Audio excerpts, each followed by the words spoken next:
I'm Maddie, and this is Let's Get Trashy. This week, we're getting trashy about addiction, because I know that 75% of Americans have in some way, shape, or form been affected by addiction. I personally have almost an entire family made up of addicts, so for one, we're going to be hurting a lot of feelings this episode, and for two, we're going to be talking about something serious. But before we get too serious, I just want to give a shout out to two things for myself really quick. One, I'm consistent. It's 2 weeks in a row that I've posted. Come on. Proud of you.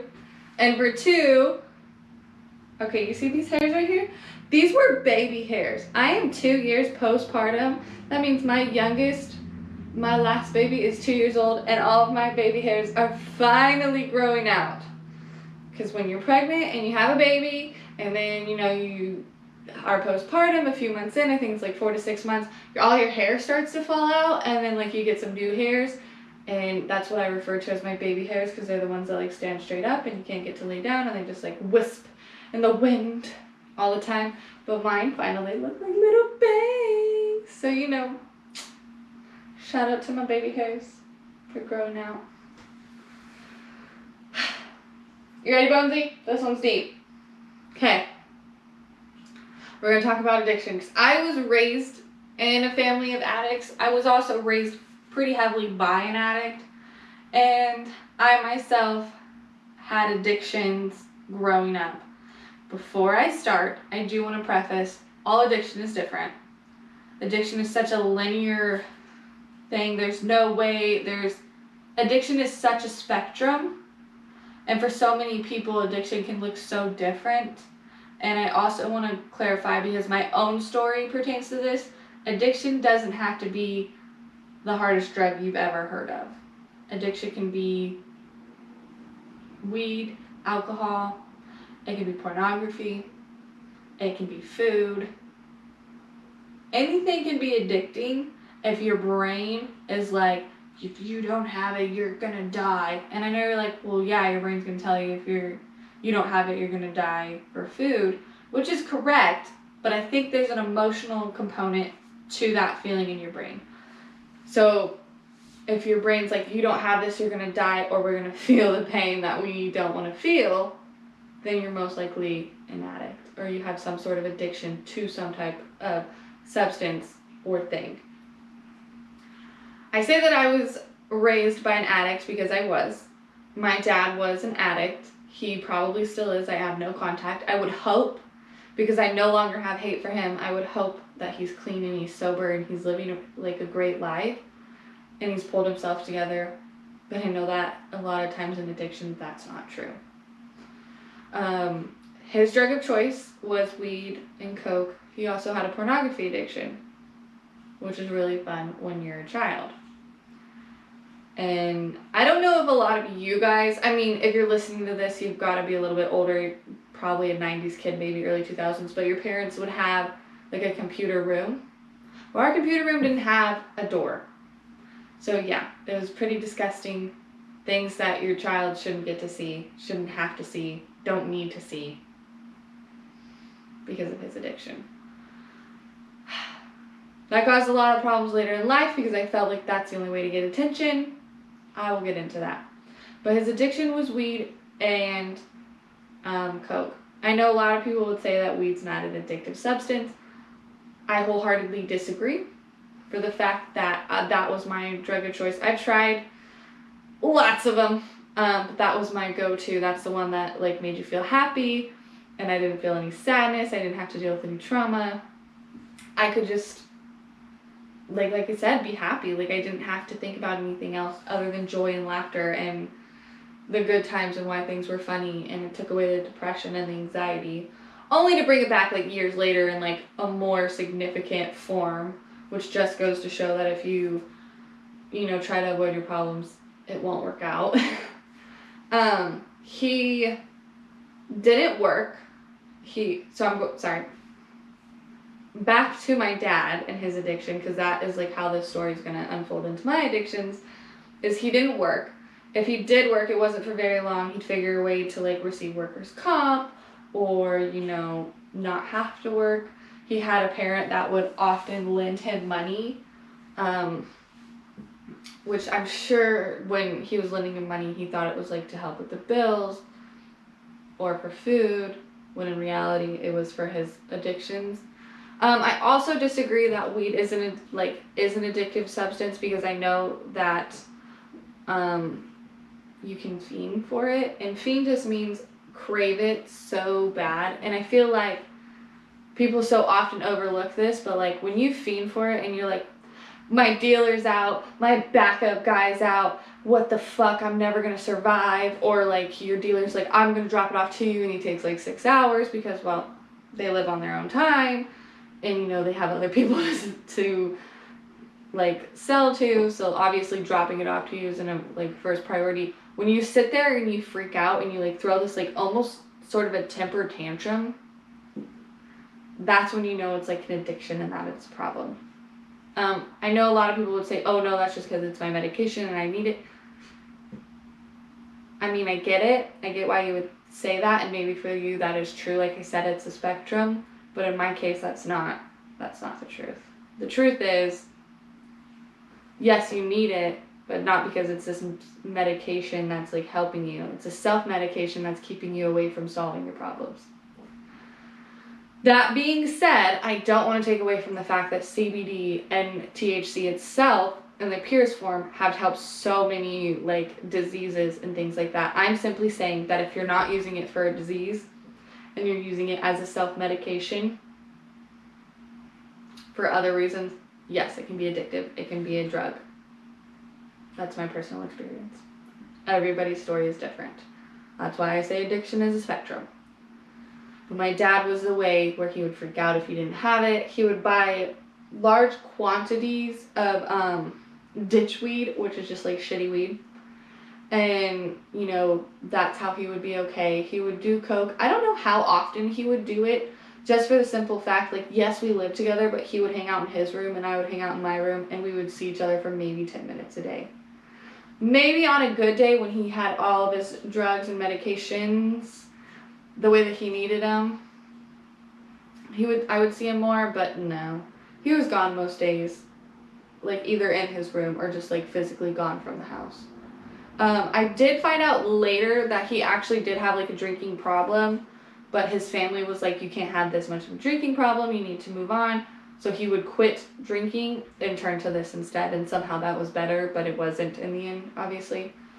I also have a lot of other addicts in my family, a lot of alcoholics in my family, a lot of just substance abusers in my family, where it's like, it doesn't really matter the substance as long as they don't have to feel they're going to use it. And I saw a lot of addiction growing up, but it wasn't until I was a grown up that I realized, like, oh, this is addiction, and this is heavy, and this is hard, and oh, they're using this substance because there's something so much deeper inside of them that they're trying to cover up.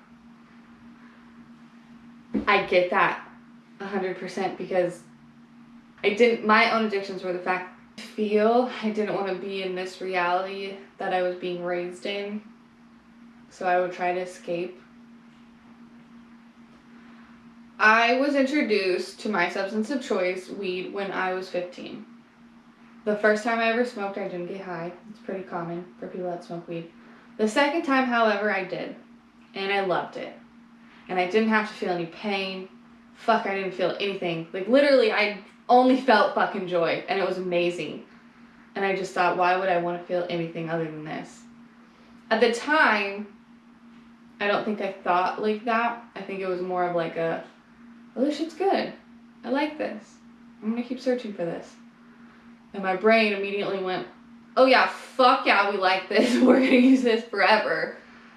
So I, like so many high school kids, tried weed and then fell in love with it and smoked it as much as I could, whenever I could.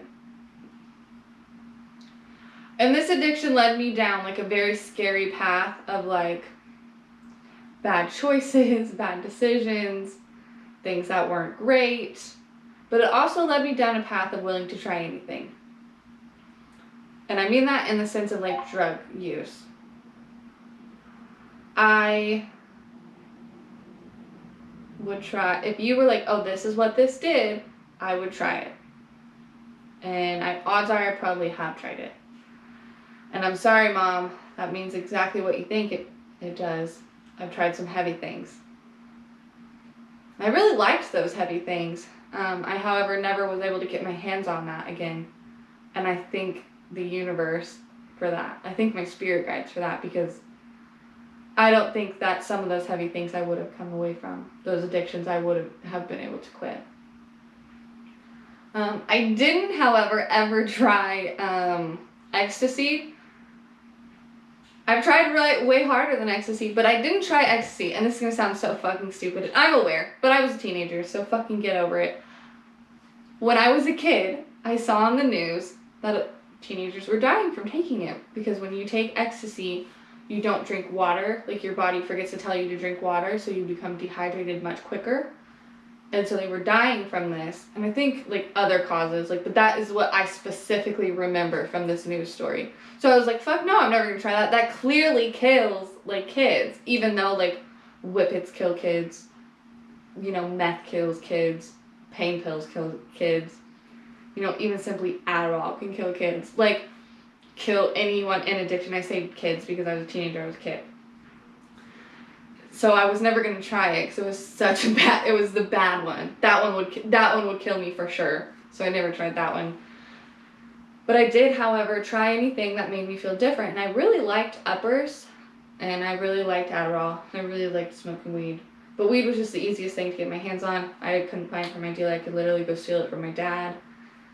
So I would smoke every day.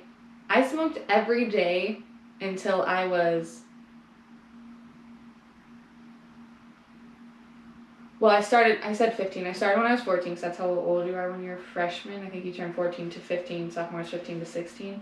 So I smoked every day from 14 till I was almost 16, a little bit before I was 16, because I went to a girls' home. And the reason I had to go to this girls' home is because I couldn't quit smoking weed. I had gotten in trouble for drinking, and, like, pretty significant trouble where I had to go on diversion, which is, like, not quite probation, but, like, you're still checking in with someone. You're still not supposed to be doing drugs, and I couldn't quit that. Then I got expelled from my school for having pills that I had stolen from someone else, but, like, blamed that person for it. Not, like, my shining moment. Actually, it's one of those moments that I think of so often. I'm like, wow, I was such a fucking bitch for this. I was such a fucking asshole for this. And I stole, you know, I would steal money and pills. I would steal anything so I could get high, you know. And so I did that while I was on diversion.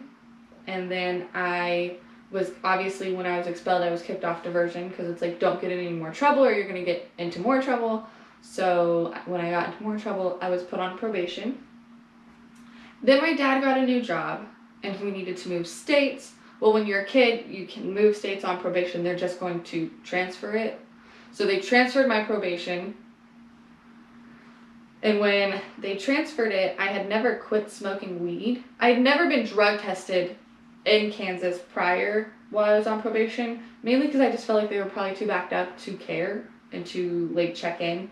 So then when I was moved to Nebraska, where they could check in and they could do these things and make sure I was on track, I was failing because I wasn't. I was continuing to smoke. I was like, I'm not going to fucking quit.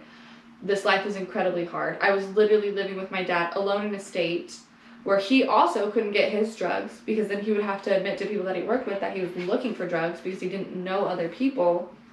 So then he was incredibly, like, irate and abusive, and abusive in every sense of the word, like, mentally and physically, and not, and when I say sexually, I don't mean it in, like, a molesty way. I mean that he would literally do his pornography addiction in our living room, and I would see things. Which is another reason that I would smoke weed and hang out in my room. So then I would smoke weed and hang out in my room, so he's not getting his drug, he's being abusive, whatever. I'm finding mine, because do you know how easy it is to find weed in high school?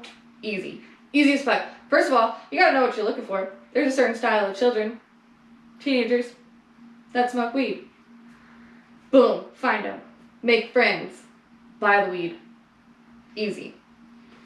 So I was still smoking weed. I was like avoiding all of this shit at home. Then I would go to my probation officer and I would like try to lie.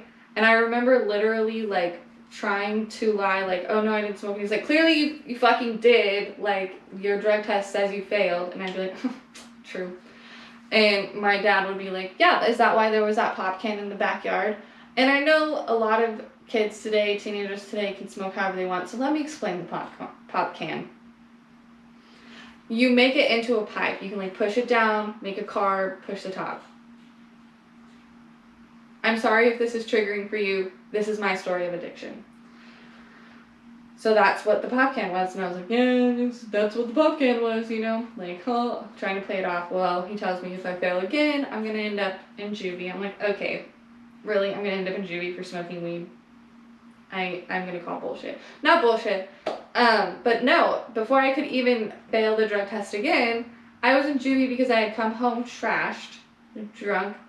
I had knocked on the front door, and because my dad's room was in the basement because we were living with someone else, somebody that he worked from work, which was another reason he couldn't get his drugs and do his drugs. During this time, he was not doing the pornography addiction in the living room. He had his own room downstairs. We didn't have to see it. There was still abuse behind closed doors, physically, emotionally.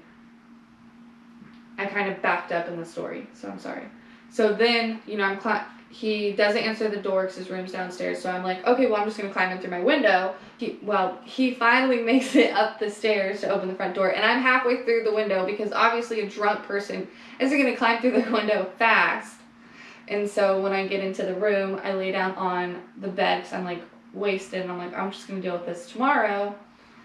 And he, like I said, physically abusive behind closed doors. He starts to kick my head in, which is fine. I'm fine now. But I had 3 piercings on my cartilage here, and they start to bleed because I'm being kicked from the side, so they're obviously stabbing. So then I decide to walk out and leave, and I'm drunk, so I'm calling the police because as I'm walking out, he grabs my hair and pulls out all my extensions. They were clip-ins. It's fine. My hair grew back. He pulls them all out, and I walk out the door. I called the police because I had been just physically attacked, right? I was a teenager, yes. I was drunk, yes, underage, but I had been physically attacked. So I call the police. I'm wasted. Clearly, I'm the belligerent one, so it's my fault because, you know, parents can't be in the wrong. Especially when they're a narcissistic parent and they can smooth talk. So then I get sent to juvie. And I think a lot of the reason they sent me to juvie that night is because they didn't know what to do. Like, they could tell that clearly something had happened. I was bleeding. Like, my hair was messed up because my extensions had been ripped out. So I think it was more like, well, clearly she's the one that could be in the wrong or is in the wrong because I'm underage drinking. I'm on probation. It's not a safe environment, so we're going to take her to juvie. This is how I justify them not arresting him for physically assaulting me, by the way. Trauma. So then after I'm arrested and I'm sent to juvie, I think I'm there for about 2 weeks. A little under 2 weeks. And after the 2 weeks, I'm sent home, which is when my dad decides to move from his coworker's house. We're moving out of there into our own house, which is then when the pornography addiction starts in the living room. And that happens. And I see things that no one should have to see.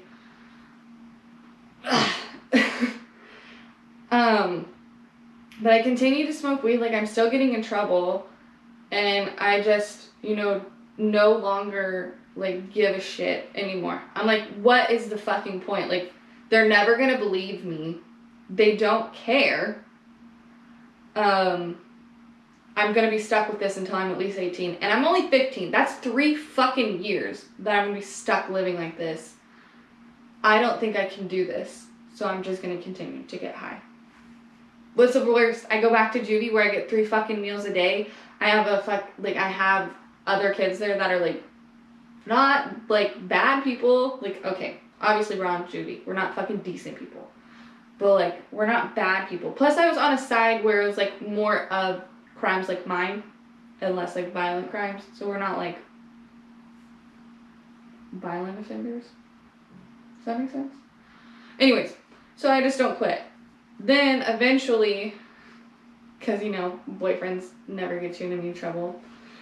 I can't even really blame him for this. I had brought weed to school because I didn't care. I was going to smoke when I wanted to smoke, and I would leave for lunch and go smoke and come back. Well, eventually I smoked with the wrong person. She gets caught by her parents. She rats me out. I don't blame her. That's what kids did. Teenagers did. You ratted your friends out so you wouldn't get in trouble. I, however, was a different case because I was on, like, strike 3 of 3. So, like, I was fucked. So when they search me at school, they find that I have an eighth of weed, which is 3.5 grams. They find the niacin pills because niacin helps you clean your system. And they find a lighter and my pack of cigarettes. No, I didn't have a bowl on me. My boyfriend at the time had the bowl. It's fine. He blames me for it. I get charged for it. No biggie. But because it's that high of a quantity of 3.5, which if you smoke, because it's that high of a quantity at 3.5, it's considered distribution. As in I was going to sell it, which is a felony. So then I'm sent to court that same day. I have what they call the hard-ass judge, because I guess the nice judge was gone that day. And I'm sent to juvie. And I'm there for 6 weeks. And the reason I'm there for so long is because I'm on probation in Nebraska, which is technically probation from Kansas. So these two states are trying to talk. And every time I would have court, I would lash out because I didn't want to have to go home with my dad. At this point, I'm like, fuck no. Like, I don't want to go home to this. I already know that he's going to be violent. Like, I already know that it's going to be bad. I already know the situation's going to be shitty. Like, please don't send me home. And then we come up on this, like, court case. We're 4 weeks in. We're at court. And he tells the judge, money's not an issue. This motherfucker is broke. Money's not an issue. Let's get her out of juvie. Let's figure something out. Which basically means, like, money's not an issue because her mom will pay for it. Let's get her out of juvie so she's not in there anymore, but I don't want her at my house. I want her somewhere else. So then, you know, that's when I'm determined that I'm going to go to a girl's home. My mom finds out which one I'm going to go to. She picks one close to her, obviously, because, like, the goal is girl's home, back home with mom. Well, I go to the girl's home. I'm clean for that whole time I'm there. I'm clean for 13 months. Actually, that's a lie. I'm clean for 12 months because a month in, I convinced one of the girls to give me their Adderall. Then I'm clean. After that, I'm clean. Smooth sailing. I don't do anything else. I'm clean. Addiction's hard to kick. And to be honest with you, mine was a lighter addiction. Like, mine was not a heavy drug. And that's why I say it's such a spectrum, because you don't know how you're going to react to certain things. And you don't know how you're going to feel and if you're going to go into harder things. And what's going to happen, you know? You just don't know. And then I complete the girls' home and I go and live with my mom. It takes me less than 2 months to get back to, like, smoking weed and, like, doing the things that I like to do again. Simply for the fact that I will say that if an addict doesn't want to get clean, they will not. When you get clean and you have an addiction, you have to do it for yourself. But more than that, you have to heal the root problem. Because the reason I used all of these substances, and the reason I wanted to be high constantly, and the reason I wanted to feel good, is because I had felt such low lows. I had felt so poorly. I had been treated so shitty. I had been literally someone's punching bag. I had been, like, verbally abused to the point where I was 16 years old and I felt like I was less than fucking dirt. So when you treat addiction, you have to treat the trauma that goes with it. You have to treat the things that are, like, the feelings inside. The reason why you're doing it. You have to treat that. That is the symptom that you are treating. Not the addiction itself, but the symptom of low life feelings. The symptoms of trauma. The symptoms of everything that you've done. Because I'm going to explain to you that, yes, this was my addiction. And this is why I used. And this is why I see it so often in my family of people using, is because they're not treating these symptoms of, like, pain and hurt. They're just covering them up. But there's also addictions where the doctor prescribed a pain pill. And now you have a 16-year-old, 17-year-old, a 30-year-old who is addicted to pain pills because the doctor prescribed it. Yes, on top of this addiction, there are still the symptoms of pain that they are covering up.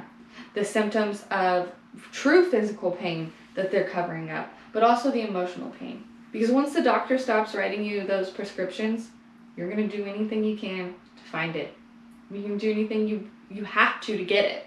Whether it's stealing money, which is a trauma because now you feel like you're fucking worthless because now you're stealing money from people you love for an addiction. You know, you have to lie to your loved ones. I'm not high. You have to gaslight them. I'm not high. Why the fuck would you think I'm high? What am I doing right now that makes you think I'm high? You know I'm fucking sober. Why the fuck would you believe that I'm high? You're the fucking crazy one. You are probably high. That's why you're calling me high. You have to, that's all part of it. You have to treat all of that. And that's why I say that addiction is such a spectrum. Because my addiction was weed. That's all I wanted was to smoke weed. But I've seen addictions in my family where it's like it's weed and it's coke and it's pornography. It's drinking and it's weed and it's any substance that doesn't make me feel the way that I'm feeling. I've seen addictions where it's like it's pain pills. I've seen addictions where they've gotten clean and they're using medications to help them stay sober, but still they're not staying sober, so that's why it's a spectrum.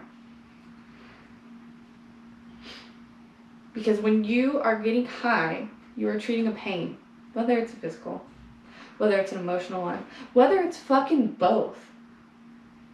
You're treating a pain. And when you want to get sober, you don't just cut the substance. That's the first step, right? When you're getting sober, I'm not going to do this anymore.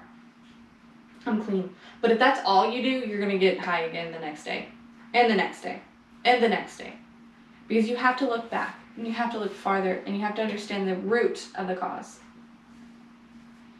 Because addiction sucks. And 75% of Americans have in some way, shape, or form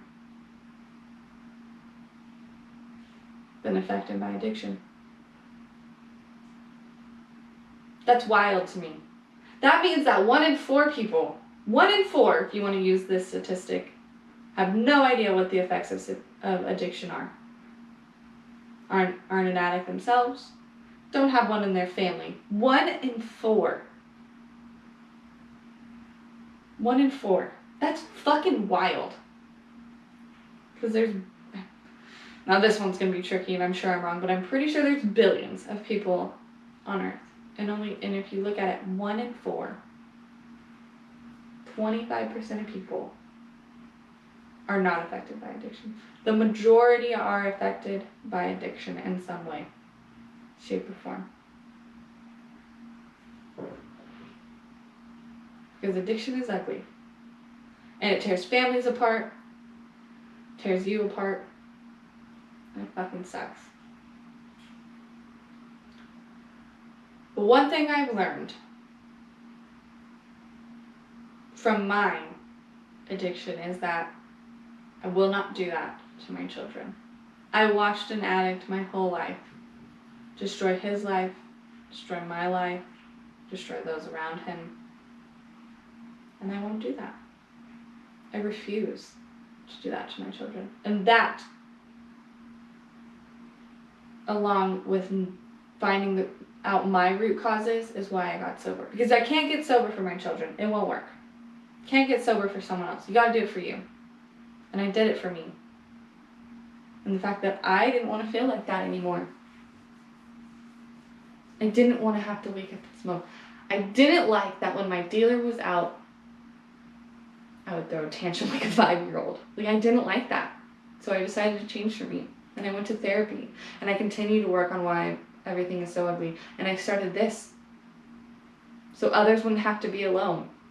So if you are deep in addiction, or you know someone that is deep in addiction, remember that the reason they're addicted, the symptom they're treating, is some pain, whether it's physical or emotional. But when I say that, I don't say that in a way that I want you to unload, to lower your boundaries, to allow them to walk all over you. Because an addict will. We will.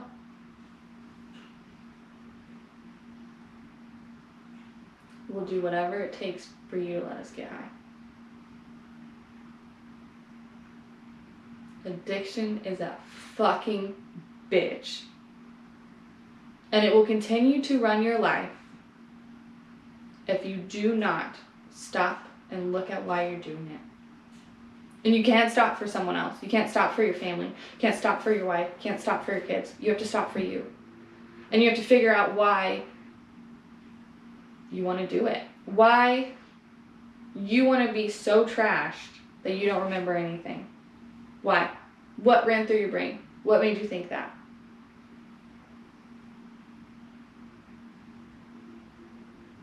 And it's not easy. And it's a journey. And it's hard.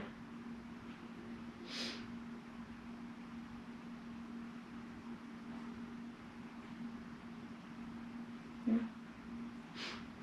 Addiction is a bitch.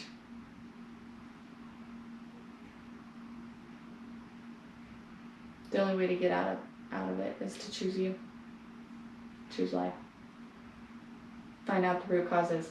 You can't do it by yourself. You gotta find someone that understands. Therapist, an addiction counselor. If you like the NA and the AA groups, find one in your area. Addiction can ruin your life, but it can also ruin those lives around you. I love you guys. Sorry this one got a little heavy, a little less trashy and a little more serious. But this one is way heavy on my heart because I've seen addiction affect so many around me.